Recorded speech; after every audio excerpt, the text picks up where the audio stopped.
I never imagined the quiet click of an envelope could ruin a decade of my life, but on March 18th, 7:42 p.m., it did. That was the moment I learned my entire future. Every dream I had worked for had been stolen from me long before I ever had a chance to touch it. I remember the room. Warm lamp, slow ceiling fan, soft rain slipping down the window. Everything felt calm. Until it didn't. Because inside that envelope was a single line, typed neatly, almost politely. Your trust fund has been fully accessed. Final withdrawal processed. I blinked, confused. What trust fund? I didn't have money. I never had money. I grew up counting every coin, choosing which bills to delay, rationing groceries like it was a sport. But that night, staring at that paper, my stomach sank into something cold and bottomless. Something was wrong. Something big. And someone I trusted had made sure I never found out. The heartbreak wasn't immediate. It was slow. A quiet cracking. Because betrayal doesn't always arrive screaming. Sometimes it shows up as a line of text in an envelope you almost didn't open. I sat there frozen, fingers trembling, replaying the past year. The breakup. The sudden distance from people who used to be family to me. The weird comments from relatives. You should be grateful for what you have. Some kids are spoiled and don't even know it. I never understood what they meant. But that night, I did. Someone had been living a life meant for me. Someone had been spending money that carried my name. And the person who should have protected me didn't. I got up from the table, paced the room, and reached for my phone. My grandpa had died 3 months earlier, the only person in the family who truly cared about me. His last smile flashed in my memory, calm and knowing. Take care of yourself, kid. Don't let anyone dim what's yours. Those words suddenly felt like instructions, warnings, a message I hadn't understood until now. My heartbeat slowed. My anger didn't, because if there was one thing I knew about my grandpa, it was this. He never left anything to chance, and deep in my chest, a quiet realization started forming, painful and electrifying. That envelope wasn't an ending. It was the beginning. And soon I would learn exactly who had taken what was mine. And why they were terrified I'd find out. Before everything cracked open, my life felt simple, almost gentle. The kind of life you only realize was beautiful after you've already lost it. Back then, before the envelope, before the questions, before the quiet rage simmered under my skin, I lived in a small rented apartment 2 blocks from the river. Every evening around 6:30, I'd sit on the old wooden bench outside and watch families walk by, kids running, couples arguing softly, dogs pulling too hard on their leashes. Life looked ordinary, but it was steady, predictable. Mine. My grandpa Arthur was my anchor in that world. He wasn't flashy or loud. He was a man of slow nods, quiet dinners, and long, thoughtful pauses before he spoke. He lived in a large old house on the hill, a place that smelled like cedar, coffee, and the dust of old books. I visited him every Sunday, always at 10 a.m. sharp. He'd make black tea. I'd pretend to like it. He'd tell stories about his youth. I'd pretend I hadn't heard the same ones a dozen times. He was the kind of man who remembered every small detail. My favorite childhood snack. The exact month I stopped liking cartoons. The year I first said I wanted to be successful, even though at the time I didn't know what that meant. And I trusted him. I trusted him with my fears, my dreams, my disappointments.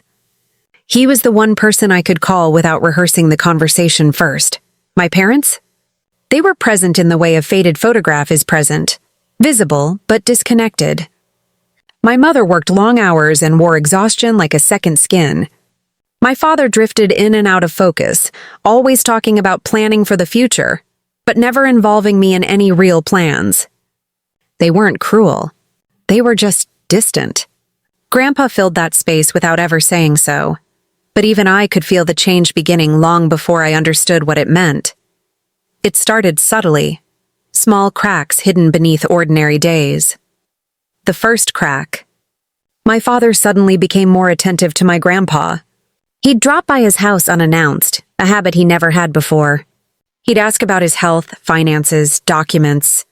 He'd offer to help with paperwork, something he'd never done in his own life. The second crack, my mother began making odd comments. Things like, "You don't realize how good you have it," or "Some kids don't appreciate what elders do for them." I brushed it off. I thought she was just tired. The third crack was harder to ignore. Passwords began changing. The Wi-Fi, the home laptop, even the shared family email. Each time I asked why, I got a different answer. Security, systems update, I'll tell you later. But later never came, and then came the silence. Not loud silence, the quiet, suffocating kind. The kind where conversations felt rehearsed, where questions were met with short answers, where I could feel them watching me more closely but speaking to me less. I was living my life, working my average job, trying to climb my tiny ladder in the world, unaware that somewhere behind the scenes, something with my name on it was being rearranged. But I still had my Sundays with Grandpa. He'd look at me with that warm, knowing smile, a smile that felt like a shield from everything I didn't understand. He'd ask about my week, my work, the people in my life. He always listened carefully, like my words were pieces of a puzzle he had already solved. Then came December 12th, the last Christmas before he passed. We had dinner at his house. Everything was normal, except him. He kept watching me, not in worry, but in decision, as if he was debating whether to tell me something. At one point, he leaned forward, placed his hand on mine, and said, "Promise me you won't let anyone dim your future. Not even family." I laughed it off, a soft, clueless laugh. He didn't. That sentence would come back to haunt me months later. After Grandpa passed, the cracks turned into quiet earthquakes. My father became strangely defensive any time I asked about Grandpa's belongings. My mother avoided discussing finances entirely. Boxes from Grandpa's house disappeared before I ever saw them. And my Sunday routine was replaced by a new version of my parents, secretive, hushed, over-involved in matters that had nothing to do with them. Then, one night I walked into the living room and caught a small, fleeting moment, a whisper that changed something inside me. My father was on the phone, his voice low but urgent. "No, they don't know anything. Just process it before the deadline." Yes, all of it. When he saw me, he hung up so fast the phone nearly slipped from his hand. He smiled too quickly, too wide. "Just work stuff," he said. I wanted to believe him. I tried to, but something cold settled in the pit of my stomach. Because behind him, on the coffee table, half hidden under newspapers, was a document folder stamped with my grandpa's estate logo, and inside, just barely visible, my name. That was the first moment I felt the unease fully. A small, sharp warning in my chest that something about my life was being rewritten without me. I didn't know it yet, but that tiny, accidental glimpse was the thread that would unravel everything. The truth didn't explode into my life. It slipped in quietly, the way darkness enters a room when someone forgets to close the door. It happened on a Thursday night, 10:11 p.m., while I was sitting on my bed with the soft blue glow of my laptop lighting the room. Rain tapped gently against the window, steady and unbothered, like the world was going on without me. I wasn't thinking about anything dramatic, just clearing old emails, deleting spam, trying to feel productive in a week that felt strangely heavy. That was when I saw it. A folder in my inbox I'd never created. Auto archive, family. A place I had never clicked, never opened, never even noticed. Something inside me tightened. I clicked it. At first, it was just boring things. Utility bills, promotional letters, family reminders about holidays. Nothing unusual. I scrolled lazily, half distracted by the rain. Then one subject line froze my finger, mid-scroll. Final approval, beneficiary access, $3,400,000 released. My heart stuttered. I felt a pulse in my throat, in my fingertips, in places I never noticed before. The sender, Hillside Trust and Estate Bank. The recipient, my father. The CC field, my mother, the date, 8 months before Grandpa died. My hands turned cold. I clicked the email. It opened slowly, as if it understood the weight it carried. Inside was a perfectly polite message. This email confirms the final approval of the trust fund assigned to your child, my name. As per your request, beneficiary access has been transferred under your guardianship until they reach the eligibility age. Final withdrawal of the total sum, $3,400,000, has now been completed. My name, my future. My entire inheritance, handled like a transaction at a grocery store. I felt something hollow open in my chest. The email continued. Sterile and emotionless. Please ensure discretion is maintained to avoid interference or confusion from the beneficiary. Discretion. Stay quiet. Don't tell them. I sat frozen, staring at the screen long after the words blurred. The rain outside turned heavier, sliding down the glass like 100 quiet confessions. I didn't cry. I didn't scream. There was no dramatic collapse or angry outburst, just silence. A deep, bone-heavy silence. My parents had taken everything my grandpa left me. Not by accident. Not in confusion. By deliberate, calculated choice. I clicked through the other attachments. Legal documents, signatures, authorization forms. My father's name typed neatly.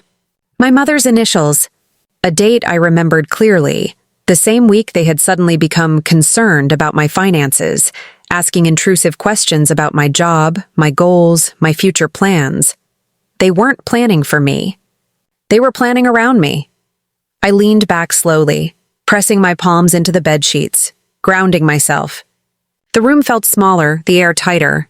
Everything I thought I knew about my family shifted, rearranging itself into something sharp and unfamiliar. A flashback hit me. Grandpa last year, holding my hand. Saying softly, "Don't let anyone dim what's yours." Did he know? Did he suspect? The truth felt like stepping into cold water, painful but cleansing. I clicked the last attachment, a scanned copy of the trust deed. On the signature line, my name was printed, but the signature beneath it wasn't mine. A forgery. A clean, careful imitation of my handwriting, done by someone who had watched me write my name for years. I stared at it, and something inside me quietly broke. Shock gave way to stillness. Stillness gave way to clarity. Clarity gave way to a cold, controlled understanding. I wasn't dealing with a mistake. I wasn't dealing with miscommunication. I was dealing with betrayal, the intimate kind, the kind done by people who know where you keep your softest places. My hands finally stopped trembling. I closed the laptop gently. Not with panic, with purpose. Because in that moment, sitting in a dim room with the rain whispering against the window, I felt something shift inside me. A slow, deliberate turn of the mind. I wouldn't confront them. Not yet, not with anger. Not with chaos, I whispered to myself, barely audible in the stillness. I won't fight back in anger. I'll wait. And with that, the revenge began. Not loud, not violent, just quietly inevitable. After I made the decision to wait, waiting didn't mean doing nothing. It meant becoming quiet and precise. It meant turning my shock into a patient machine, one small part at a time. The first thing I did was gather what I already had. Emails, dates, names, signatures, the scanned trust deed. I printed everything and spread it across my kitchen table like a map. Paper rustled under my fingers. The smell of coffee turned strong and bitter.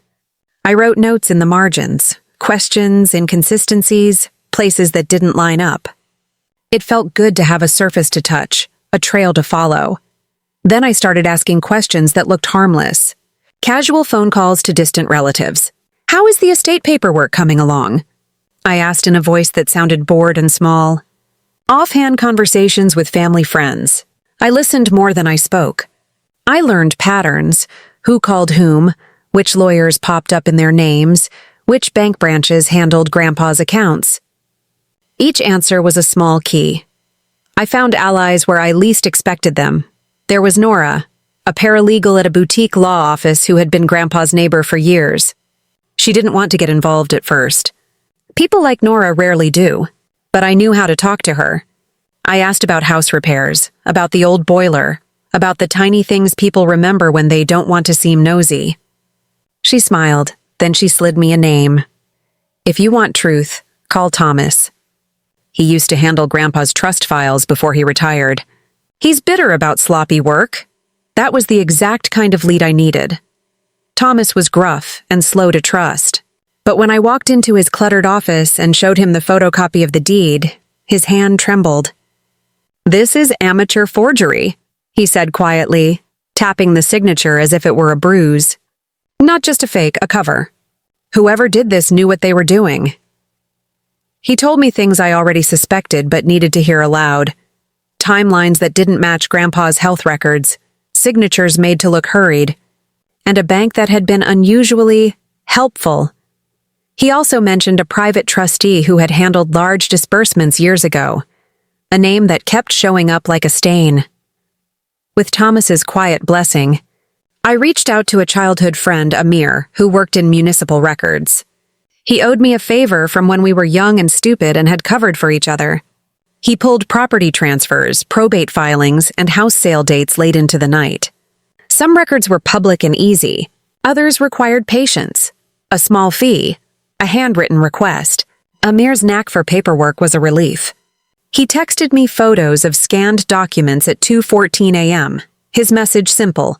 Look at page 4. Every page added a line to the pattern. Names aligned. Dates matched phone logs. One transfer had been backdated. Another file showed an email address not used by the family but by a shell company. A neat paper trail meant to hide a hand. Meanwhile, I played a quieter game at home. I paid attention to my parents the way I used to pay attention to the weather.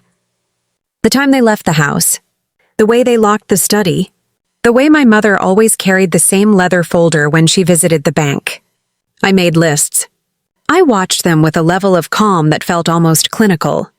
Observing them was not hatred. It was reconnaissance. It kept me steady. I also set small, non-invasive traps.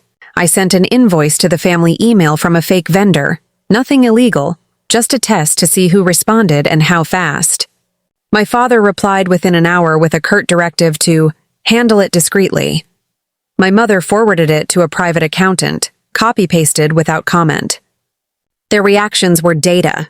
There were phone calls too. I called the bank under the guise of being a distant relative checking on a joint account. I asked for the general process for trust disbursements and watched the cautious language they used. I never asked for specifics. I only watched tone and pattern. A clerk's slip of phrase, "We handled that as per guardianship request," told me more than it should have. I recorded conversations where it was legal and ethical to do so, and I took careful notes when recording wasn't possible. I made sure every piece of information could be corroborated elsewhere. That was important.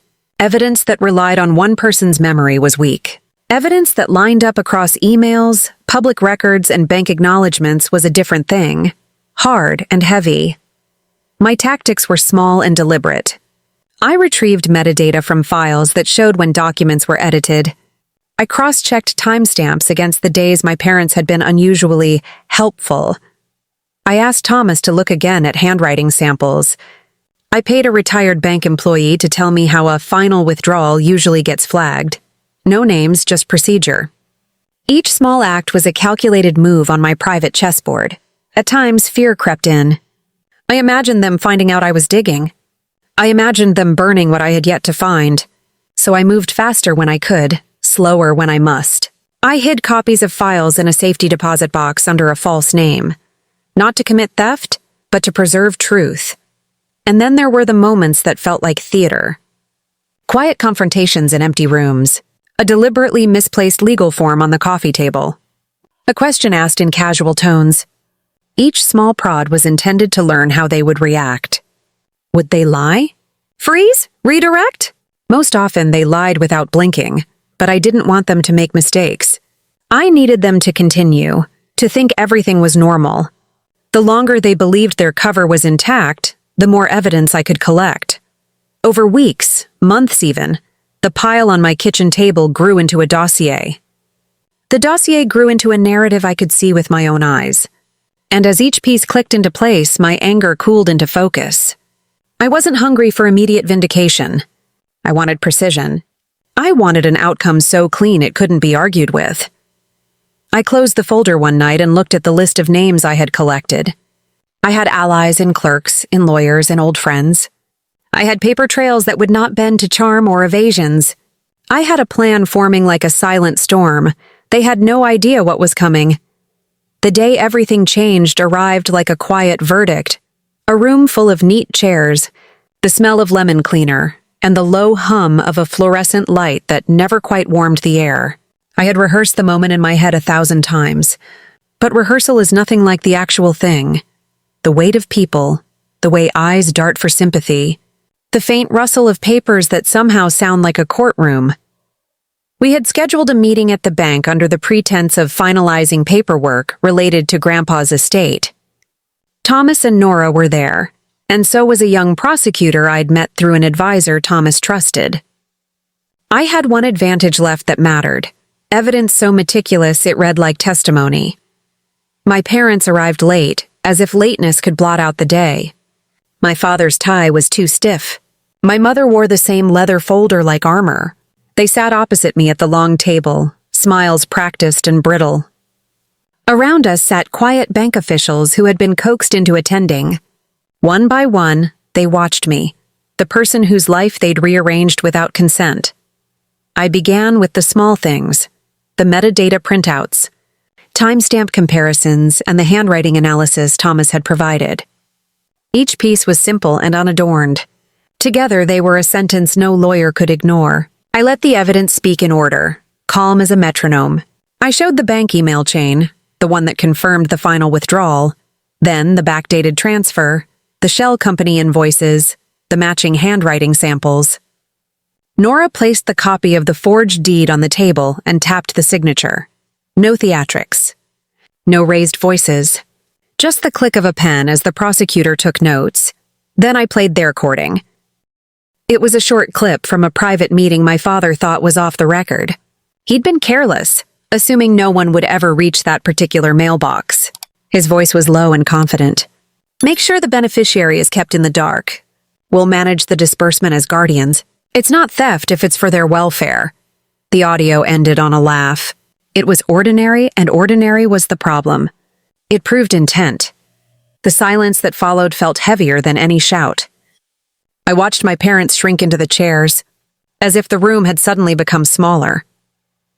A bank manager cleared her throat and explained the institution's procedures in a voice that had been rehearsed for years. She said the word fraud without drama. The prosecutor's pen scratched harder. The bank offered to place an immediate freeze on the remaining assets and to reopen an internal investigation.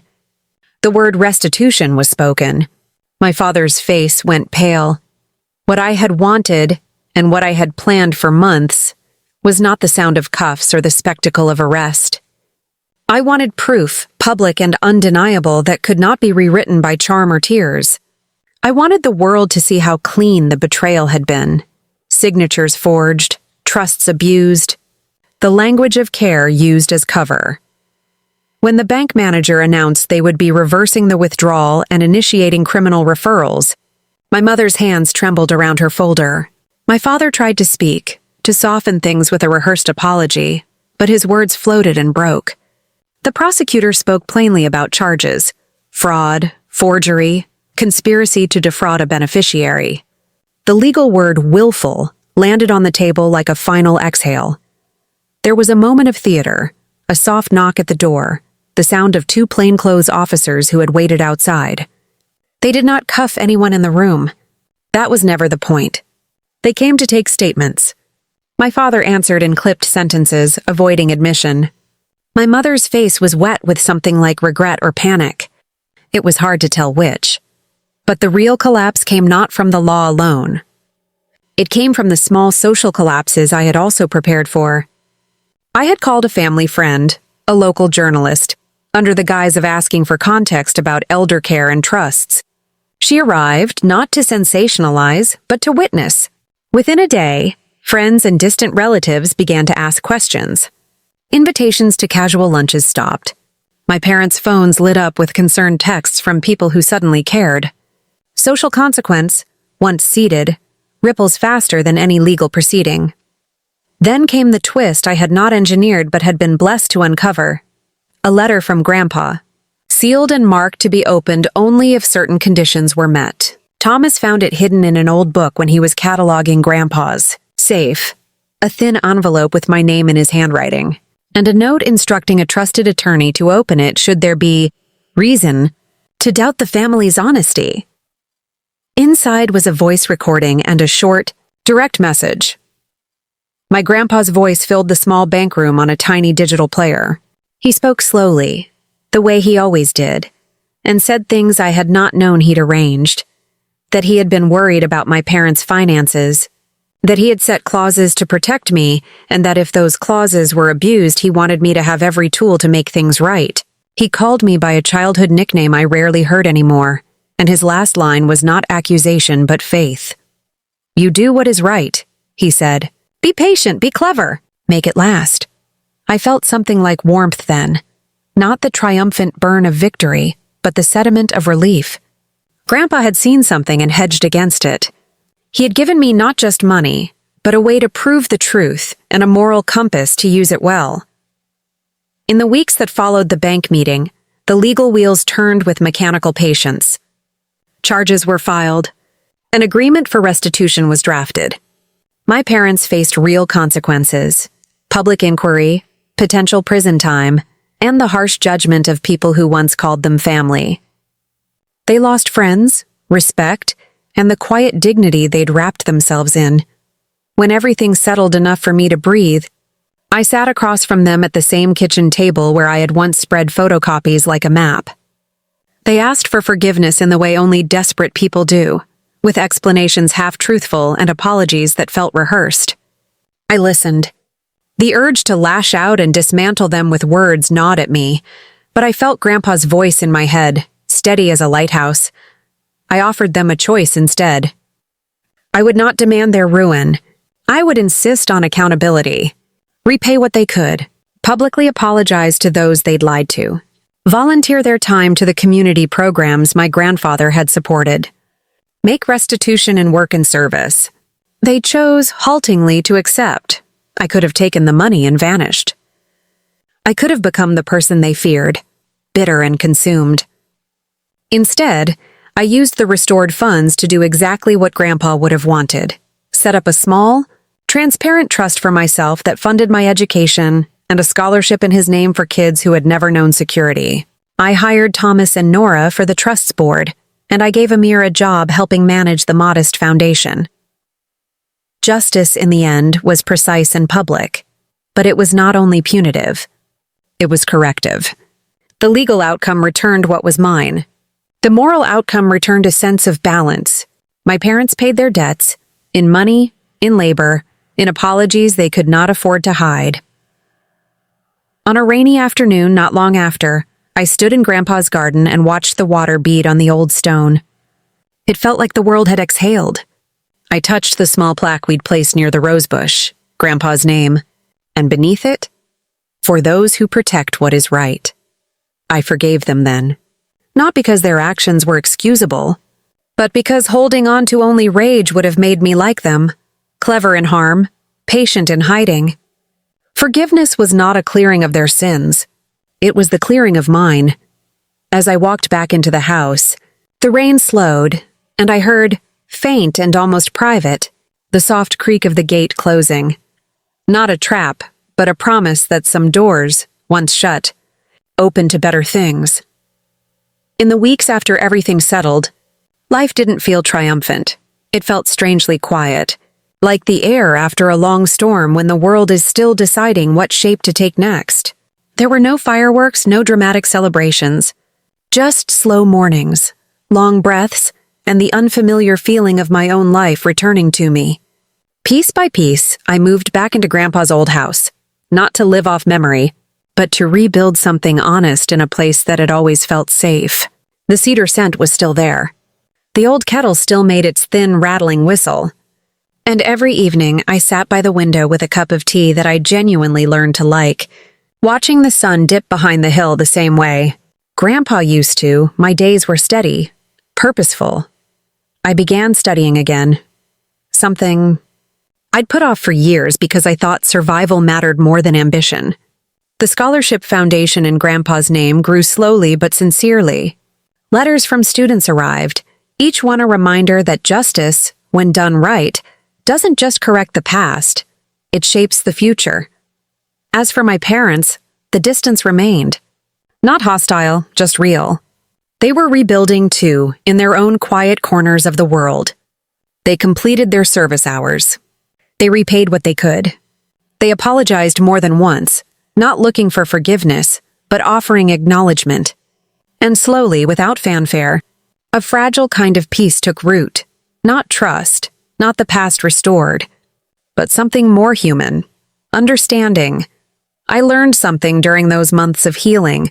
Justice isn't loud. It isn't about punishing people until they break. Sometimes justice is simply returning what was stolen. Not just money, but truth, dignity, and the right to move forward without carrying someone else's shadows. I learned patience is sharper than anger. I learned silence can protect more than it harms. And I learned that the best revenge is not proving someone wrong, but finally becoming the person they tried to keep you from becoming.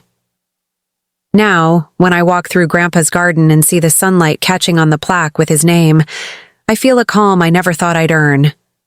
A calm that whispers, some storms don't destroy you, they reveal who you were meant to be. If you enjoyed this deep emotional story, don't forget to like the video and subscribe for more powerful storytelling.